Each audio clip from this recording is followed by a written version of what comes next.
Всем привет! Видос получился очень объемным и информативным, поэтому прежде чем приступать к его поглощению, советую тебе убедиться, что твоя n-ная точка ощущает комфорт от удобной посадки, а по соседству излучает тепло кружка чая. Ну а если ты школьник и почему-то подписался сюда, то я как директор по GTA вызываю твоего батю и батю на этот видеоурок, чтобы было больше просмотров. Итак, что мы знаем о букве N, кроме того, что это по аналогии с компасом обозначение севера на радаре? Да собственно ничего. Кому она вообще сдалась? Разве что парочку детских мифов о том, что там находится последняя миссия Сан-Андреас, или же что там находится Новосибирск. Или же что до нее вообще можно добраться. Я не сторонник мифов GTA, и любые полеты фантазии по подобной теме вполне способны вызвать у меня раздражение жопи. Конкретика и реальность мне как-то ближе. Но так уж вышло, что волею рандома мне довелось подтвердить последний названный миф. А именно, что до N таки можно добраться. И поэтому я подготовил для вас достаточно крупный подробный материал к просмотру. Собрали мы его вместе с коллегой, профессионалом в своем деле, в ученой степени кандидос наук по GTA, доцент Доцик Дошик Ценька. Технически до n-ного момента все довольно-таки просто. Для того, чтобы добраться до точки n, нам понадобится ноклип. Ссылку на тот, которым я пользовался, оставлю под видосом, а для его активации надо будет ввести нок. Начиналось все, конечно же, с простого. Если мы отправимся в полет на штатной скорости ноклипа, а это 0,5, и равняется она примерно максимальной скорости гидры, то лететь нам придется очень долго. Соответственно, что мы делаем? Конечно же, постоянно наращиваем скорость вращением колеса мыши. То есть единица у нас равняется уже двум скоростям гидры, 2 это 4 скорости гидры и так далее. Кому не интересны все особенности этого процесса, я советую прямо сейчас выйти нахуй из класса и вернуться без родителей. Итак, спустя пару минут полета мы можем наблюдать, что нашего персонажа начинает глючить. Особенно это становится заметно, если вращать камерой. Если вы заметили, что у CJ начали дергаться какие-либо части тела, значит все идет по плану.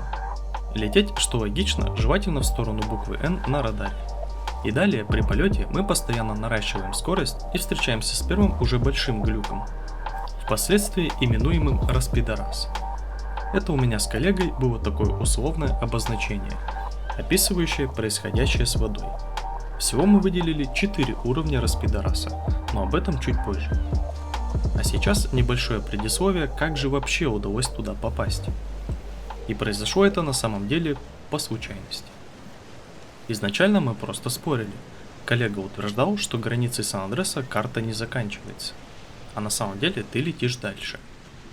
Я же в свою очередь утверждал, что это хуйня собачья, и ты упираешься в границу, и дальше происходит только видимость того, что ты двигаешься дальше. Ну и от нехер делать, мы стали это проверять. Но по итогу мы так и не выяснили, кто прав, а столкнулись с тем, что удивило нас обоих. Сначала мы угорали с того, как пропидоривает CJ, ну и конечно же было интересно, чем это все закончится. И это всего лишь одна из многих причин, почему я рассказываю вам все это. Только ради того, как дрочит CJ, уже рекомендую опробовать вам это самостоятельно. На максимальном 4 уровне распидораса мы пробовали спавнить технику и смотрели, что с ней произойдет. Лететь туда, кстати, тоже можно, заспавнив любую технику. Впоследствии она будет забавно разваливаться на части и пытаться собраться воедино. Ну и вслед за этим и произошло то, что произошло. Я решил ввести чит на суицид, чтобы посмотреть, куда же игра решит меня отправить после смерти. Что же ты, блядь, сделаешь, скажи? Вот самое интересное.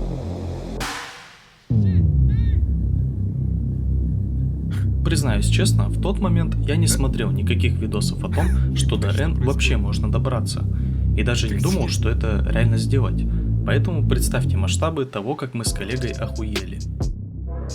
После чего провели полминуты в тишине, подумав, что из этого должен получиться отличный материал. Прямо-таки открытие. Почти как на Луну высадились, но только в Сан-Андреас. Я тут же залез на YouTube, прокликал все видосы по этой темке, и знаете, любой из них я поставлю под сомнение, потому что либо это сделано модами, либо же попросту там откровенный пиздеж. Ни одного видоса с техническими подробностями об этом, или же хотя бы визуально понятного контента. Мне встретился только один единственный адекватный видос 3-летней давности о границах карты Сан-Андрес. И чтобы не заниматься открытым пиаром, укажу название по памяти. Если кому захочется узнать побольше, то просто советую вам глянуть его в дополнение к нашей темке. А у нас, чтобы добраться до N, будут два варианта.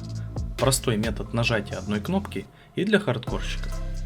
Поскольку мы копали эту тему несколько дней, сейчас будет много подробностей, которые мы выяснили. В любом случае, к концу каждый из вас уже будет знать, как это сделать. Причем двумя способами. Ведь дальше, чем мы занялись, это проверяли все пришедшие в голову идеи и теории о том, как это работает, почему так вышло, и искали закономерность среди них. Но отмечу, что спустя около недели потраченного времени тема до конца все еще не изучена. Есть нестыковки, вероятности и рандом. Поэтому и хочу призвать вас, пацаны, чтобы каждый сам мог это опробовать и рассказал свой опыт в комментариях под проектором. Мы составили условно рабочую схему, и выглядит она примерно вот так. Есть 4 уровня распидораса. Это как раз то условное обозначение, которое описывает то, что происходит с водой под CGM. Первый уровень начинается примерно на первой миллионной координате. Если что, одна карта Сан-Андреса составляет всего лишь 6 на 6000. Представь себе масштаб. Второй уровень начинается на втором миллионе. И третий только на 9 миллионах, уже ближе к 10. Вот как раз координаты в 10 миллионов нас и интересуют. Здесь же у нас и появляется шанс получить респаун на N после смерти. По-простому говоря, мы выяснили, что если пролететь 9,9 миллионов, то игра все еще будет примерно понимать, где вы, и выберет место для респауна ближайшую больницу. То есть для игры не проблема понять, где вы находитесь, и что пролетели вы около 1500 игровых карт, она все еще сможет отправить вас обратно. Но если же вы пересечете отметку в 10 миллионов, то дальше есть два варианта развития событий. Либо же игра отправит вас на ту самую нулевую координату в акрах Черники. Помните, я говорил про нее в одном из видосов? Там еще столб один такой стоит в поле. При этом вы будете наблюдать черный экран без радара, а если включить ноклип, то координаты будут отображать весьма странные цифры. Выбраться из нее можно будет только путем загрузки сохранения. Мы же назвали эту ситуацию условным перелетом, типа улетели дальше, чем нужно. И второй вариант, если совершить суицид на этих координатах, то есть вероятность респануться на N. Но это практически полнейший рандом. Вот просто счастливая случайность, которая родилась в споре о границах Сан-Андреса, из-за которой вы сейчас и смотрите этот видос. И если, проделывая то же самое, повезет с первого раза, считай ты very lucky man. Вот небольшой список теорий, которые мы проверили. И это все не считая каких-либо простых теорий, которые мы не записывали и отметали за пару минут. Пока что единственное, что 100% известно, это то, что надо перелететь 10 миллионов и уже там пытаться выпилиться. А в остальном скажу сразу, после всех проверок, вот мне кажется, что это полнейший рандом. Сука, ёбаная падла, бляска! Ну или может быть кто-нибудь из вас сможет выяснить какие-нибудь интересные подробности и прольет свет на это дело в комментариях. Или же иначе N все так же останется для нас недоступной, неизведанной, недостижимой и так далее. Суммарно я пробовал долететь до нее, наверное, уже около 300 раз, может быть даже больше. Из них мне повезло попасть на нее, может быть, так раз 50. Бывает, что запустил игру, полетел и получилось с первого раза. Но бывает и так, что 10 раз подряд ничего не выходит. Шансы что-то типа около 1 к 6. А чтобы вы смогли ускорить попытки, плавно подведу вас к той истории, как можно добраться до нее нажатием одной кнопки. Итак, потратив около 3 суток с разбором полетов, и когда мое терпение в поисках закономерности респаси G на N, когда идеи и теории исчерпали себя и банальная логика совсем перестала работать, я психанул, и в ход пошло безумие. Я залез в конфиг ноклипа и поменял шаг изменения скорости на запредельные цифры, поставив что-то около 200 хуилиардов.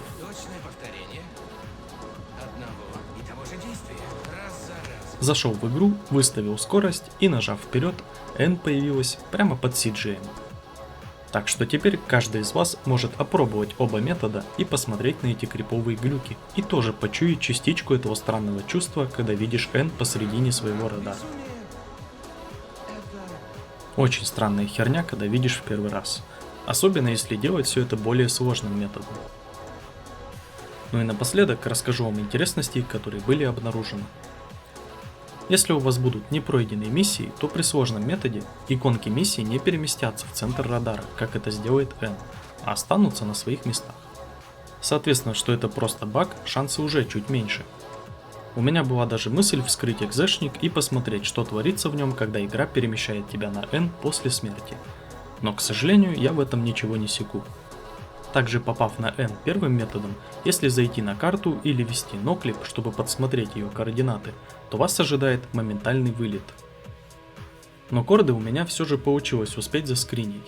По X всегда будет 0, по Y одно и то же неведомое ебанутое число, а вот по высоте N почему-то слегка перемещается. Скорее всего, N можно достигнуть и легальным методом без софта. Для этого нужна будет гидра и бездна свободного времени. Вводите несколько раз чит на ускорение игры, отключаете голод и отправляете гидру в полет в сторону N. Прикол здесь в том, что гидра сама умеет набирать высоту в случае падения. Все, что понадобится, это перелететь 10-миллионные координаты. А там дальше, к сожалению, дело опять-таки за госпожой Фортуной.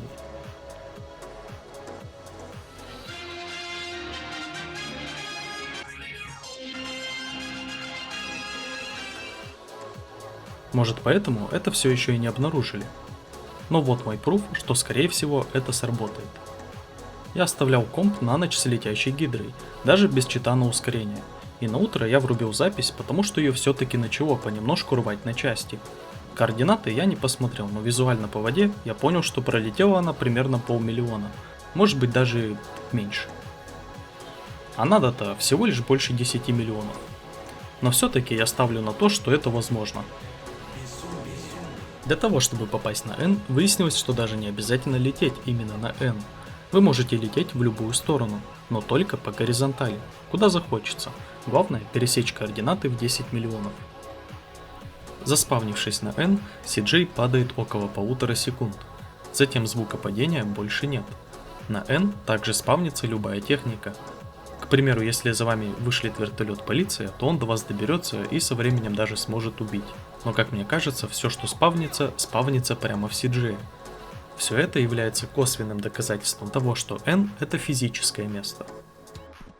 Еще, кстати, вот вам интересность. Попробуйте вспомнить какую-нибудь игру, где вы видели N на радаре, как в GTA, кроме GTA. Я вот что-то не помню. На этом у меня все. Надеюсь, получилось интересно. Наставьте энное количество нравится этому видосу. Напишите, что у вас получилось, если будете пробовать. Буду рад любому комменту об этой темке. Ну и насыщенного тебе наступающего энного года.